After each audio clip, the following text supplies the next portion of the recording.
Most of, I think we have most of the folks here. There may be a few more people who trickle in, but welcome everyone. My name is Stephen Lester. I'm the Science Director with the Center for Health, Environment, and Justice. We're here today as part of our monthly training call series, and our topic today is children's environmental health. And before we get into that, just a few logistic things. I just want to say a word about CHEJ. I think many of you know us, but for those of you who may be unfamiliar with the center, what we do is provide organizing and technical assistance to grassroots community organizations nationwide. We provide organizing assistance and scientific support to grassroots groups and help them address the toxic and chemical questions that they have. We were founded in 1981 by Lois Gibbs, who led the community efforts at Love Canal in Niagara Falls, New York. So today's topic I mentioned is children's environmental health, and what chemicals might be present that kids might be exposed to in schools and daycare centers. So we're going to focus a little bit on that. We'll talk about the vulnerabilities of children to chemicals and talk about some of the different ways that folks can get involved and have some influence over where their children may be in school or in daycare centers. So we have two speakers today. We're very fortunate to have two folks from the Children's Environmental Health Network. I think one of the leading, if not the leading, national organization dealing with children's environmental health. So we're very pleased to have our two speakers today. I will introduce both speakers, for our first speaker in a minute and our second speaker a little bit later. But just so you all know, you're all on mute now. We'd like you to stay on mute during the presentations. After that, after both presentations are complete, we will open up the floor to question and answer. If you have questions during someone's presentation, then I'd ask you to put those questions in the chat. We will get back to those questions. You can either raise them during Q&A yourself directly, or you can. We will read the questions from the chat, depending on the amount of time we have at the end of the session. So I think that's it on the logistics. So now let me introduce our first speaker. Our first speaker is Kristie Trousdale, who's the Deputy Director of the Children's Environmental Health Network, where she leads the network's strategic development, science translation, and education work, messaging and communications, and advocacy efforts. She currently also serves on the Children's Health Protection Advisory Committee to the US EPA, so commonly referred to as the CHEPAC. And she's also on the steering committee for the Lead Service Line Replacement Collaborative, and also chairs the American Public Health Association's Children's Environmental Health Committee, as well as she co-chairs the National Environmental Health Equity Collaborative. So Kristie, welcome. We're pleased to have you. The floor is yours. Thanks so much, Stephen, for that introduction. I am going to share my screen. Can everyone see that? Yes. Wonderful. Well, I'm really pleased to be here and to talk a little bit about children's environmental health and share some healthy back to school tips with everyone. So quickly about the Children's Environmental Health Network, where Roxana and I work. It's a national organization that for over 30 years now has been leading the movement to ensure that all children have clean air to breathe, clean water to drink, safe and healthy food, products and toys, stable climates, and safe spaces to live, learn, play, and eventually to work. Our work, on protecting children includes consideration of all the life stages, starting from preconception all the way through adolescence. And we support our mission by promoting and supporting preventive pediatric environmental health science research. We translate that research into education, training, and raising awareness and we advocate for child protective policies across sectors and across all levels of government. And we at CEHN take a systems level approach to affect the transformative changes that we need to see, recognizing also that we can't really make meaningful progress without addressing systemic racism and other forms of structural marginalization and all of their intersectionalities. So we really strive to be an intentional partner in the movement that works to get to the root causes of these issues. So children's environmental health can be defined as how children's physical, chemical, and biological surroundings in both built and natural environments affect their health and development. So thinking beyond their air, water, food, and products, we need to consider, their furnishings, furniture, their building materials, and we need to think about indoor environments as well as outdoor environments, right? We know that Americans can spend 90% or more of their time inside, and that indoor air quality can be 2 to 5 times worse than outdoor air. But all of these things in the environment, they affect all of us, right? So people often ask, why do we need to focus specifically on children? Well, in this field, we have a saying, and that is that children are not little adults. Because children have unique physiological, physical, and behavioral traits, which place them at greater risk, right? They have higher exposures to some toxic chemicals because of, excuse me, hang on, I'm gonna mute myself for a second and clear my throat.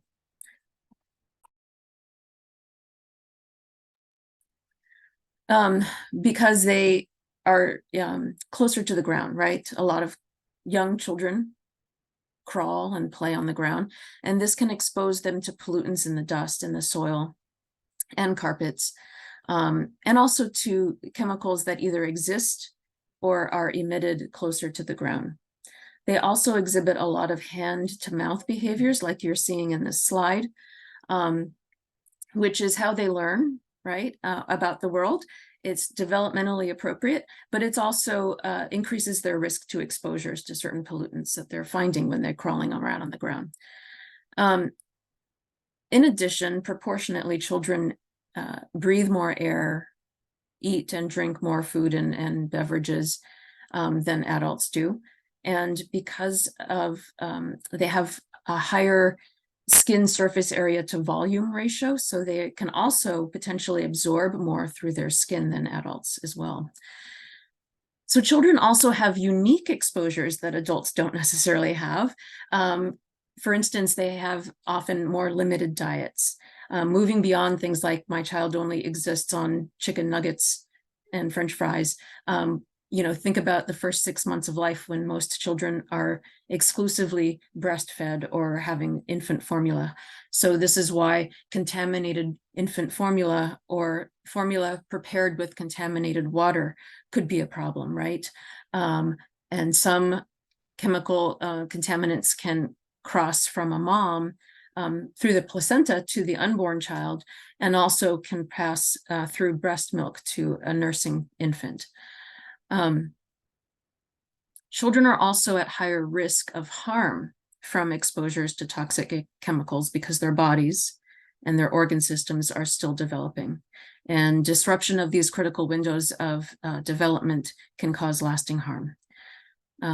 Also, children have many years of life ahead of them, within which they can develop the environmentally mediated illnesses, the diseases that might have long latency periods. So think like cancers or Parkinson's disease. An older person may not develop these illnesses because they might pass away from something else before that. But children have a long time left to develop these illnesses from early chronic exposures. And now we're facing the effects of our changing climate as well. And climate change really exacerbates all of these environmental health concerns that we have. And children are uniquely vulnerable. 88% of the global burden of climate-related diseases fall on children under the age of 5. A child born today faces up to 7 times the amount of climate-related disasters that their grandparents will face in their lifetime. And all of these climate disasters and even the slow onset issues cause physical and mental health problems for our children and future generations. And finally, very young children lack control over their environments and often don't know about an environmental hazard, so they're really reliant on the adults to protect them. So as you can see, this is why we think it's really critical that we focus on children and their environmental health, especially in settings where they spend significant amounts of time, such as in school settings. There are a number of environmental hazards that children can be exposed to in schools. And, I've just listed a few on this slide. But we know that many schools in our country are very old and in poor condition, especially in rural areas and in communities of color. Flaking lead, lead paint, exposed asbestos, mold, poor indoor air quality, lack of air conditioning, and more. And unfortunately, as parents, we have, little immediate and direct control over some of these exposures, but we can educate ourselves, inform school administrators and districts and our elected officials about these issues, and we can raise our voices in advocacy for improved school funding, improved school conditions, practices, and policy. So I want to share with you some great resources. These are just a few. There's a lot of great resources out there that you can use to educate and advocate for improved environmental health in schools. And I know you're going to be provided with copies of these slides with these links later, so you'll have them. But EPA, the Environmental Protection Agency, has a great schools section on its website, and it has a number of helpful resources, including an indoor air quality tools for schools toolkit that provides guidance on how to improve air quality in school buildings. It also contains information on safer pest management that reduces the use of harmful pesticides. It's also called Integrated Pest Management, or IPM. Harvard's School of Public Health has a Healthy Buildings program that includes a focus on school buildings, particularly. They conduct a lot of great research and develop helpful resources, especially on indoor air quality in schools. The Healthy Schools Network is a national nonprofit that has a clearinghouse of information on healthy schools, as well as ways to engage and join them in advocating for improved environmental health in schools. The Climate Ready Schools Coalition recently developed a report and a call to action for climate-ready schools in California. And even though it's in California, it can serve as a blueprint or a framework for schools elsewhere seeking to increase climate resiliency and protect children's health and safety. And last on this slide is the Alliance for Electric School Buses. They have educational resources for advocates and families, for school districts, and for elected officials to help speed up the replacement of dirty diesel buses with zero emission buses. But again, when it comes time for what you can do to directly and immediately reduce your children's exposures to, unnecessary toxicants, you can start with your back to school shopping. I know many of us have gotten the needed supplies list from our kids' teachers. We're probably hitting the stores right now. So I just wanted to share some tips about buying safer school supplies. So One tip is to avoid any flexible plastic items like what you're seeing on this slide. They're usually made of like polyvinyl chloride or PVC. That includes phthalates.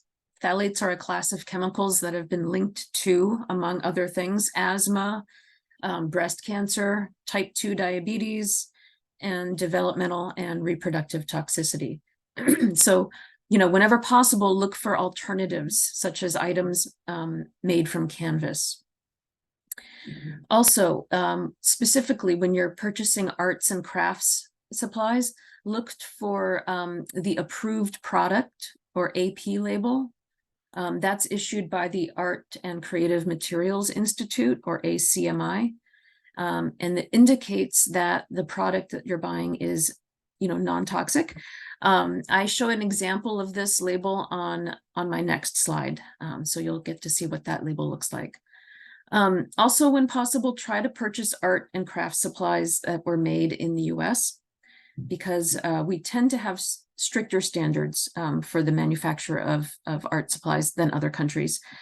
For instance, a few years ago, a study found that the Play School brand crayons made in China and sold in Dollar Tree stores contained asbestos, which is a known carcinogen.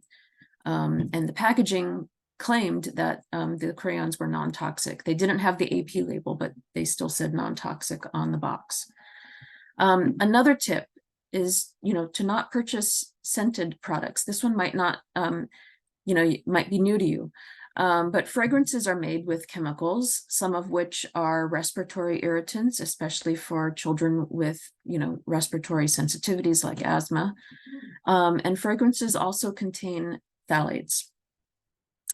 This one may be a no-brainer, but discourage kids from eating crayons, from chewing on pencils or other objects. Again, the crayons, who knows, could contain asbestos, and the paint coating on pencils might contain lead. So it's best to keep these items from children's mouths.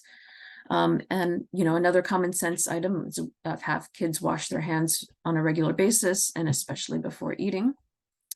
I included some links here. One is the Mind the Store campaign updates its retailer report card every year, and it scores 50 of the largest retailers in North America on their actions to eliminate toxic chemicals in the products that they sell. So you can check it out and see how stores like Target and Walmart and Dollar Tree and Office Depot and some of the CVS and Walgreens, among others, are graded. You can also sign up to receive product recall notices from the Consumer Product Safety Commission, and you can also report any product concerns you may have with them as well. So here's an example I promised. This is Elmer's glue, obviously a very common school product. And you can see here what the AP label looks like, the approved product label looks like. You'll also notice underneath this that it says that it conforms to ASTM D4236. So the Labeling of Hazardous Art Materials Act requires that all art materials sold in the US carry that ASTM badge. So you'll know that if it's sold here in the US and it's got to have that badge. The other thing on the back of this bottle, I saw that this was made in the US. So overall, I would feel relatively safe buying this brand of Elmer's school glue for my child if I was out shopping. Elmer's has another product. They make rubber cement, and I'm sharing this with you so you could see another label from ACMI. This is their CL label. It's cautionary labeling. So products with this CL label contain toxic ingredients. However, the product can still be used safely, and it might not be hazardous if it's used correctly, right? So, for example, users should read the product label in full before opening, and really, products that have this CL label are meant for adults and for kids older than the 6th grade.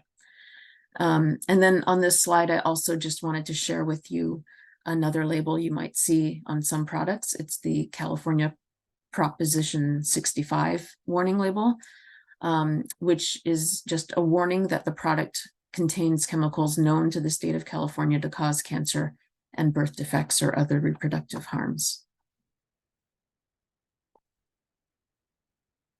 So just wanted to share too that this product, these are Crayola colored markers, has the AP label on it. So it looks great, right? It looks like it's a good non-toxic product, but I just wanted to point out here too, that these are scented markers. And again, you know, fragrance chemicals are a source of phthalates. So I know, you know, scents are a lot of fun. Kids love them. But if you are looking for ways to cut down on, you know, just we're thinking about the cumulative burden of chemicals on kids, right? And any little thing you can do to eliminate or reduce that cumulative burden. Avoiding scented products is an easy way to do that. So I know many kids love getting new clothes for the school year, right? And unfortunately, we kind of have to be aware here too. Some children's clothes may contain a variety of unnecessary harmful chemicals, including PFAS. I think most of us have probably heard about PFAS, otherwise known as forever chemicals, because they don't break down when they're released into the environment. Also, some dyes that are used in textiles and in clothing may contain heavy metals, such as lead. Some textiles contain formaldehyde, some contain phthalates, and more. So you can reduce children's exposures from their clothes while supporting companies that are committed to phasing out toxic chemicals in their products. So I link to here Green America, their toxic chemicals scorecard, which rates major retailers and also major apparel brands on their chemical management policies. You can also look for clothing with non-toxic certifications. There are 2 that I list here, the Oecotex and the Global Organic Textile Standard, or GOTS as it's known.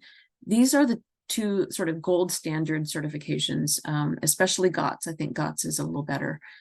I will say, however, that buying certified non-toxic clothing will cost more. I think, you know, we probably all know that. So, you know, other tips to reduce exposures include, you know, not purchasing items that are labeled as water resistant and stain resistant. Only purchase the waterproof gear, you know, when you really need it. We all need our rain jackets and rain boots. But, you know, we don't really need stain resistant clothes. But you can also buy used clothing. The level of potential chemicals in used clothing is reduced because they've probably been washed multiple times. And you can also wash your children's new clothing 2 or more times before they wear them, and make sure to teach your kids also to wash their hands regularly before they eat, and not to chew on their clothes. And I know when you wash clothes, you know, the flip side here is that a lot of these chemicals might be getting into the water and out into the environment. And that's a whole nother issue and story, and why we need to move up the chain and write and talk to manufacturers about what they're putting into these things in the first place. But if we're looking, you know, for immediate impacts on our kids, if you don't want your kids to be exposed by what they're wearing, these are some good tips. And a note on school uniforms. In a study published last year, the Green Science Policy Institute found very high levels of PFAS in school uniforms in the US and Canada. And this is because many are made to be stain resistant. So if you have children who must wear school uniforms, you can try to buy them used, or again, wash them twice before your kids wear them, at least twice.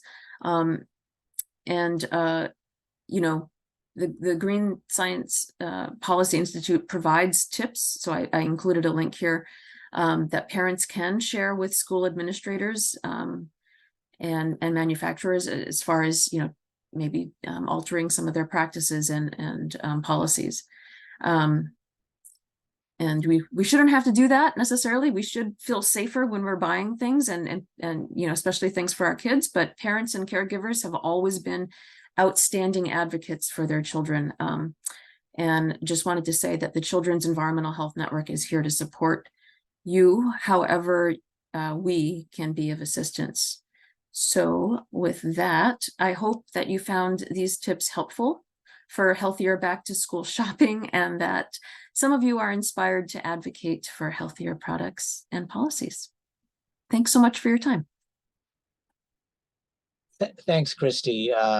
Really great presentation and a lot of good information and great resources for folks to follow up on. And as Kristie mentioned, we'll be sharing these slides from both presentations with everybody, as well as a recording after. And so you'll get all that information after the call. So our next speaker this afternoon is Roxana Amaya-Fuentes, who is the Eco Healthy Childcare Program Associate at Environmental Health Network and Children's Environmental Health Network. And she supports the National Director and the Program Manager with the continued expansion of the Eco Healthy Childcare Program nationwide through outreach, engagement, and education to promote a healthier environment in childcare facilities. She also serves as Cancer Free Economy Network's Health and Science Node Leader and on the Network's Council. Roxana has a master's in public health from George Washington University and a BS in family science from the University of Maryland. Roxana, welcome.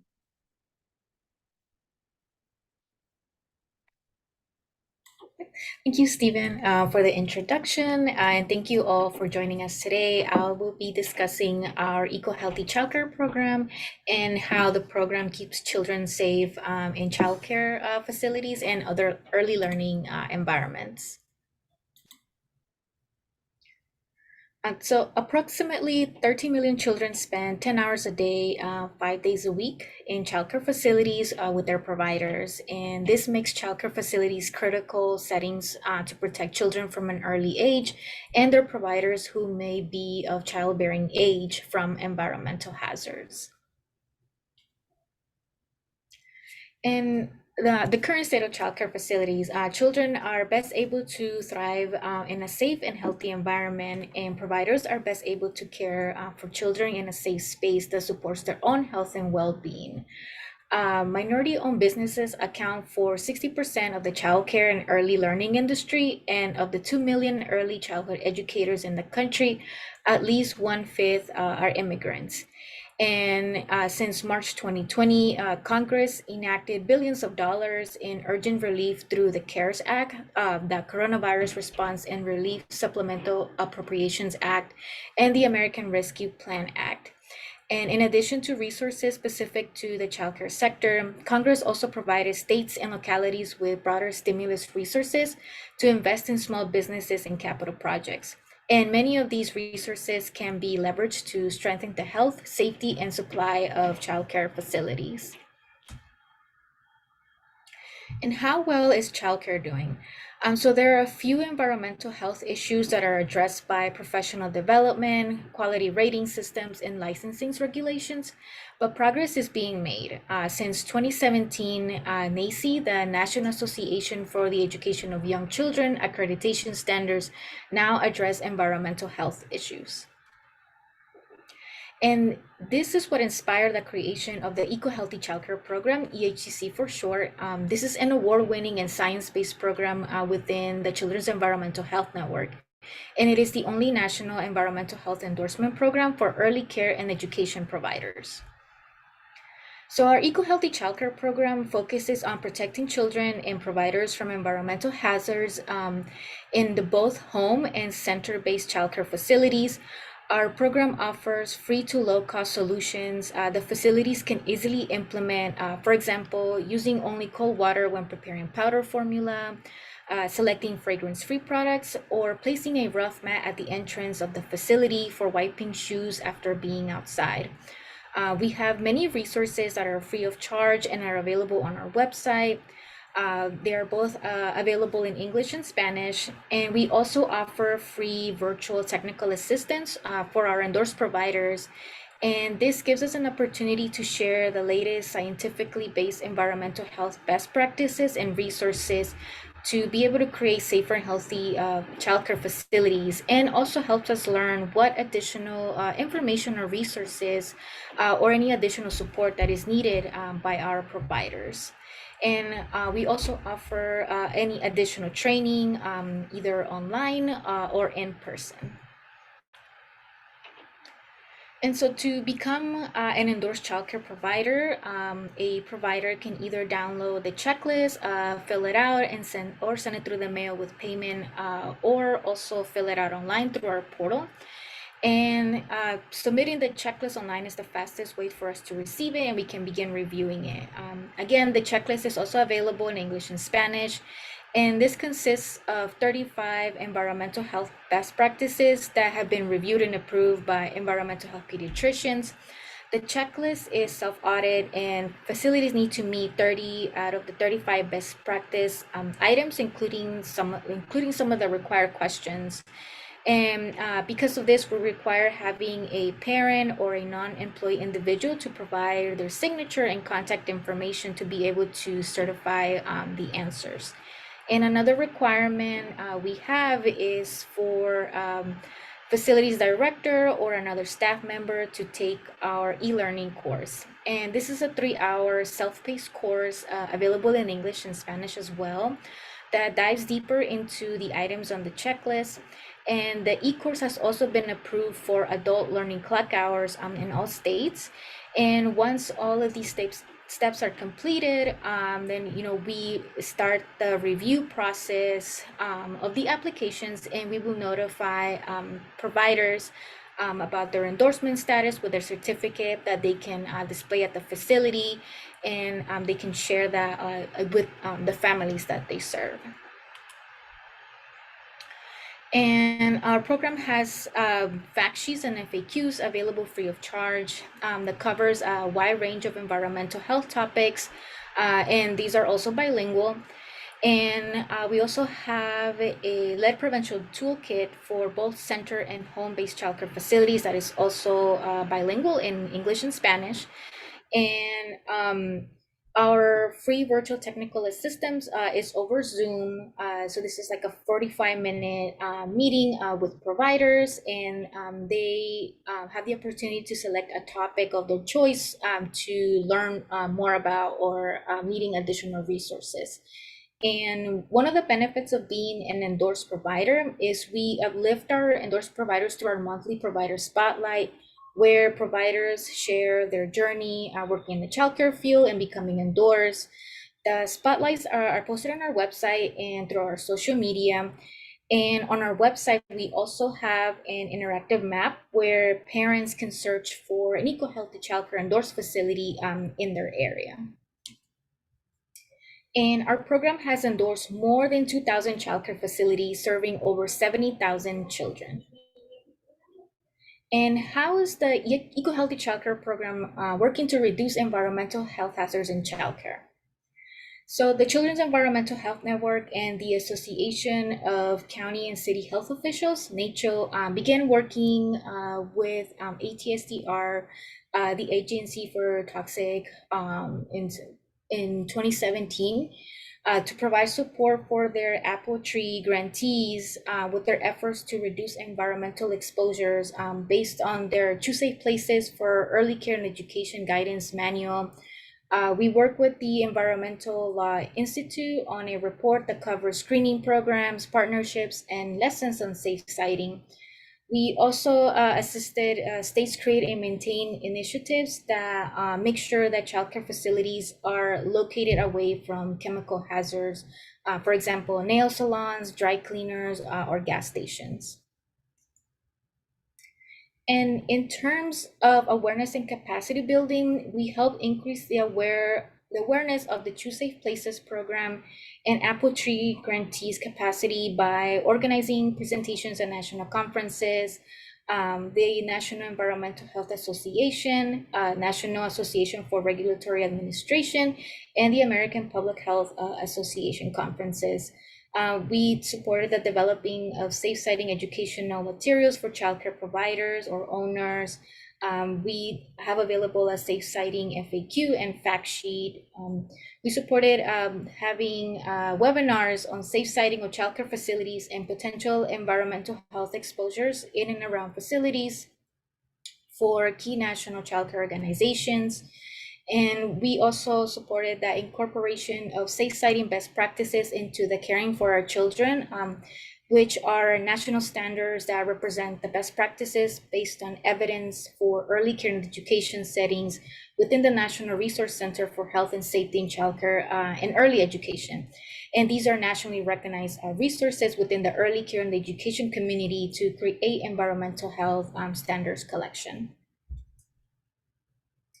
And in terms of supporting state health departments, we held 4 small group calls with state health departments that focused on environmental justice and promotion and outreach, systems approach, health and all policies, and collaborations and partnerships. We created 2 additional resources that highlighted New Hampshire's work with the local health department and Massachusetts environmental justice activities.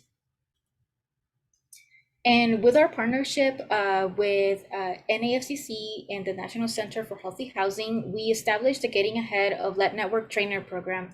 And we selected a diverse group of 28 home-based childcare providers across the United States from the National Association for Family Childcare state representatives. And the group participated in 8 hours of free virtual and in-person led training that was finalized with an all-day eco-healthy training on environmental health at the National Association for Family Childcare's annual conference in June of last year.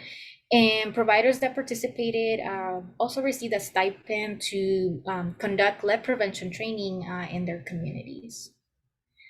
And this partnership has been very successful, that we received funding to continue supporting the Getting Ahead of Lead Network training program.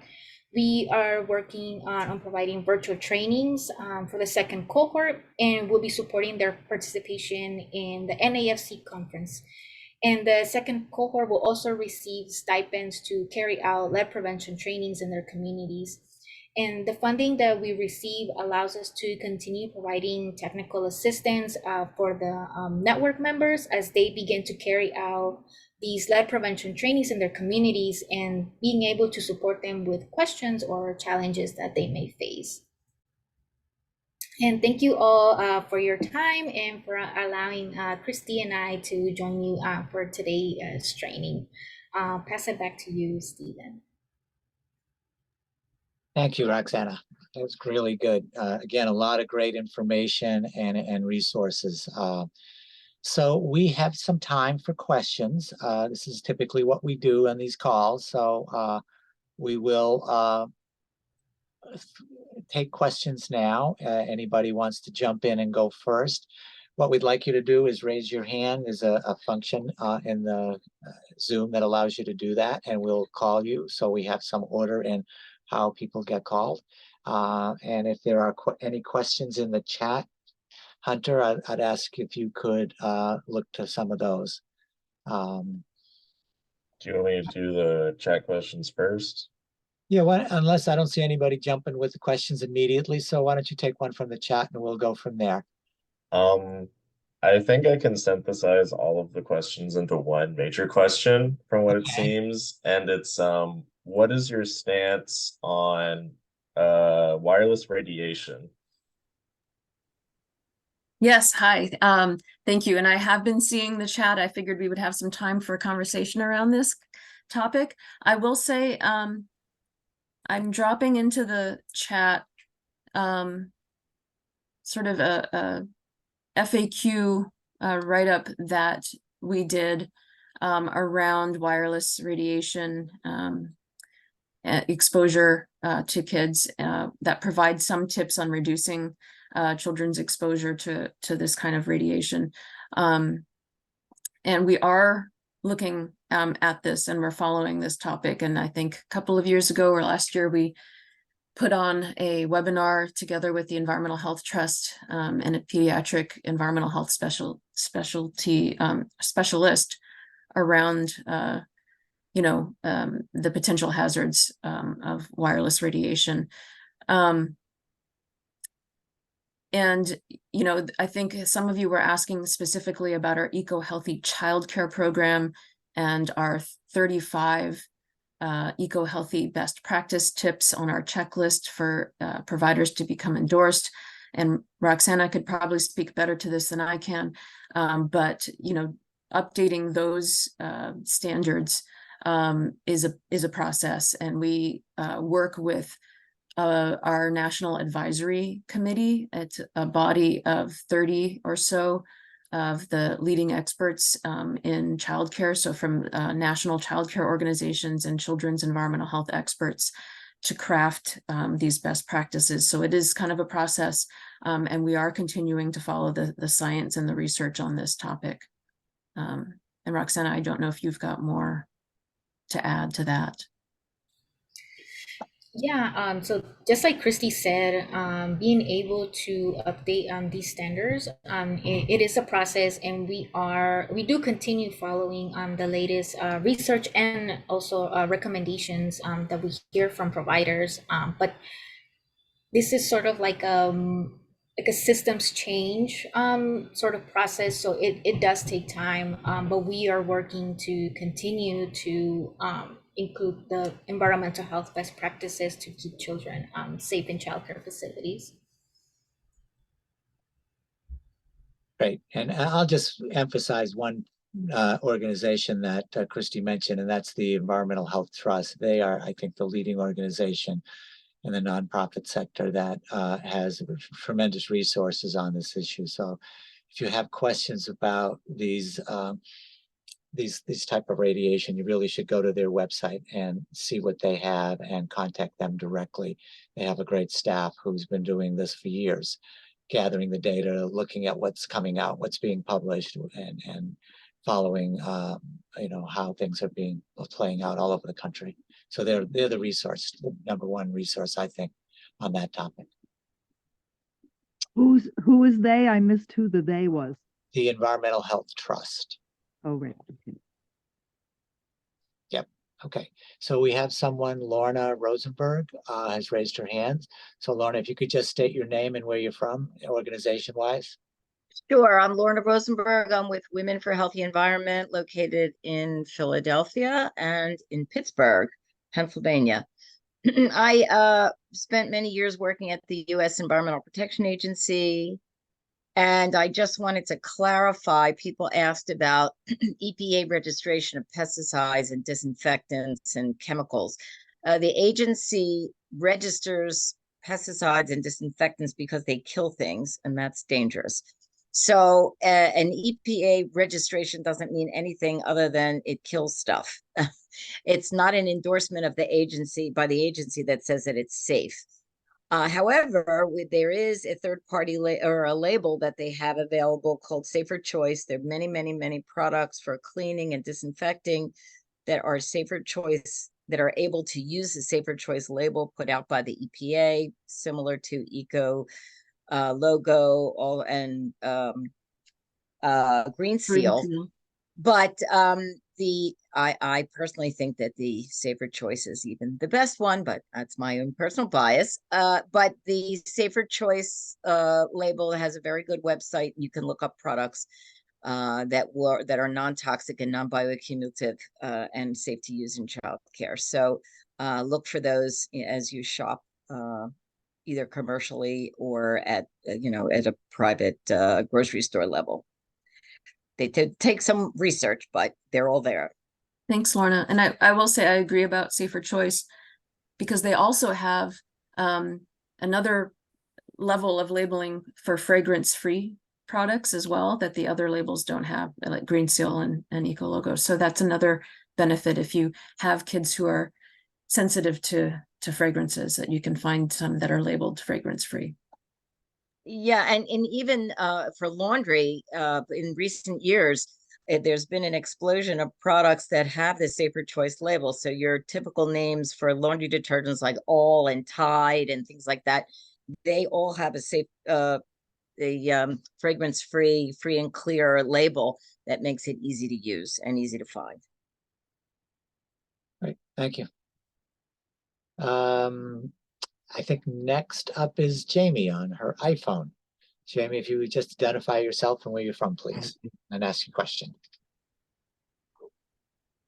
Hi, my name is Jamie Wallace, and I'm from the Unity Council for the East Palestine train derailment. And I hear talk about, what types of products to use to prevent the chemicals. But is there any advice on what types of products to use to get rid of chemicals? To my knowledge, they had janitors clean our school after exploding 5 tankers full of vinyl chloride over our town, and they only shut the school down for a week. So do you have any advice on what type of cleaning or what products that could be used to help that situation? Well, thanks, Jamie, for the question. And, I'm terribly sorry about what you're experiencing there in East Palestine and what you're continuing to experience from that horrible tragedy. So it's tricky to know, it depends on what you're trying to clean. But sometimes you're right that the actual cleaning or what's supposed to be remedying the toxic situation can either compound it and make it worse, if not, effectively clean. So I don't, off the top of my head, I don't have the names of products that should be used to clean. I just will say that there is information on our site that we can share about safe cleaning, about not choosing the most toxic ingredients. We have some green or safe cleaning information on our site. I can drop that link in the chat. And best practices for not cleaning when children are present, and airing out the space and providing sufficient amount of time to sort of air it out and ventilate before letting kids back in. And maybe, we can connect offline as well to have a, more in-depth conversation about this. And Roxana, I don't know if you have anything else to add, but I can try to drop our green cleaning information in the chat. Yeah, I'll be dropping also our fact sheet that we have on household chemicals. Hi, it's Mary Jane Galviso. Am I unmuted? Yes, you are, Mary. Yes. I'm with the Rural Communities Resource Center and the Filipino Farmers Cooperative. I think that people need to think a lot more simply. We do not have to rush out to any retail store to get what we need to clean our homes, our cars, whatever. Just simple baking soda and vinegar. Mixed will clean everything, deodorize everything. It's the only thing that we use, the only thing that we ever use. We use vinegar to wipe off counters, but baking soda and vinegar is all this world needs to clean. All right, it'll clean through urine, it'll clean through whatever smell you have. It will kill cockroaches on your countertops or whatever. So I think that what's really needed is to think simply, is to think naturally, is to not think of chemical compounds made in factories. That's the worst. The other thing, of course, is borax. I rescue dogs here. We rescue under the Farm Animal Sanctuary, and that's what we use for mange in puppies and dogs is borax mixed with hydrogen peroxide. These are natural, I'm sure there's a lot, on the internet, but this is something that we always use on our farm. We always use in our homes. We use everywhere. Yeah, it doesn't take much thinking. Yeah, that's good advice, because we do need to keep it simple as often as we can. Great, thank you, Mary. And we need to insist that institutions. I have gone through so many public restrooms, and they try to mask the scent of of, you know, feces and urine with all these horrible, horrible cleaning products when all you need is baking soda and vinegar. And I put that through to so many government facilities, you know, just do the simple thing, you know, baking soda and vinegar. That's it. Thank you, Mary. So Lorna has her hand up again. Since she's gone, is there anyone else who has a question before we go back to Lorna? And Hunter, are there any new questions we should address? Checking. Everyone's kind of now curious about fragrance-free products. All right. That's the main focus in the chat. All right. All right. Lorna, do you have a new question or a follow-up? No, I follow up. I just wanted to mention from the gal who talked about the vinyl chloride cleanup. I mean, that's complicated, Superfund type emergency response from the EPA. And that's, well, you know, more than just, I mean, airing out all the things that were advised were probably good advice, but I don't know if that's addresses the serious nature of the chemical spill. So I would recommend that that the person contact either the EPA Region 3 folks or EPA Region 5. It was on the border between Ohio and Pennsylvania, which are two EPA regions, and or ATSDR, which will know about, you know, the cleanup and be able to give proper advice. I apologize for the government if they have not communicated clearly to the community about those kinds of things. Also, our organization, Women for Healthy Environment, being in Pittsburgh, was somewhat connected to that. So I'm happy to be a resource to the gal who asked that question. If she wants to get in touch with me, I'll put my contact information in the chat. Thanks. Thanks. So other questions? Comment? Here's an interesting one from Shirley. Does CEHN strictly limit itself only to those specific areas researched by NIEHSs, or do the implications of research from other agencies like the National Toxicology Program, my tongue is working, your organization's presentations are awesome. How could emerging issues be introduced to your advisory board, to your staff? Or that's how the question works. That is a great question. Yes, we have a science committee again, and we also have our national advisory committee for specific to the eco-healthy childcare program that evaluates the latest science and then determines our curriculum moving forward. And we are always open to discussing, you know, talking about sort of the emerging issues where the research is ongoing and following that, and, you know, incorporating that into our curriculum, you know, when our, especially our experts on our committees feel that it's time to do so.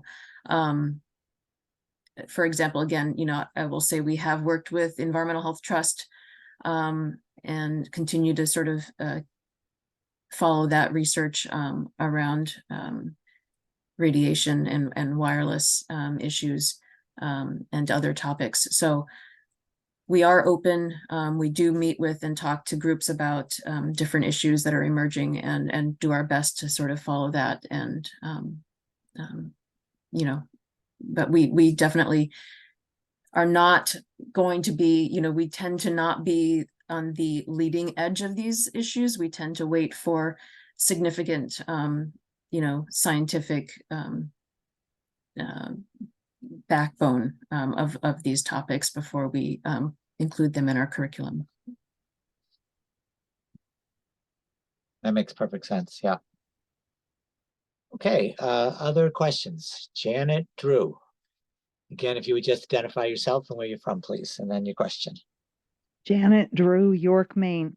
I just wanted to say two things. I think there is adequate scientific evidence for your organization to get behind more stringent documentation and the link that you have provided as far as radiation. And as I just wanted to say about fragrances on a local level, people can, it is an ADA issue potentially for kids with asthma, which there are plenty of, and schools can make a policy if people are, voicing that they want it. Because, yeah, there's lots of places that don't allow fragrances in businesses. You can't wear them because it's a toxin for people. Thank you. Agreed. And I know one of our best practices for our eco-healthy childcare is to, not use fragrances in the childcare setting as well. So we agree. And I know that there's been a group that deals with multiple chemical sensitivities in which fragrances have been a major issue. And so that's another resource for folks to go to just try to address it. And I believe their organization is called the Environmental Health Strategy Center. I think they're based in New Jersey. But anyhow, that's a topic we could spend an entire hour on, is the whole issue of fragrances and what is in them and how people respond to them. And there's a great deal of uncertainty from what I understand about why so many different people have the kind of reactions they do, allergic type reactions. Not well understood as far as I know. All right, we have just 1 minute left before we wrap up. Don't know if anybody else has any specific questions. Kristie or Roxana, would you like a last word or a final comment? No, just thank you everybody for this, and I appreciate the conversational nature and the weighing in of folks with expertise in the audience.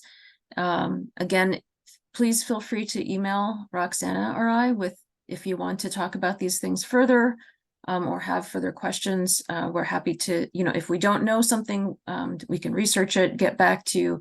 And again, just letting you all know that we are, keeping tabs on all the emerging issues and doing our best to incorporate them when we can into our work that we do.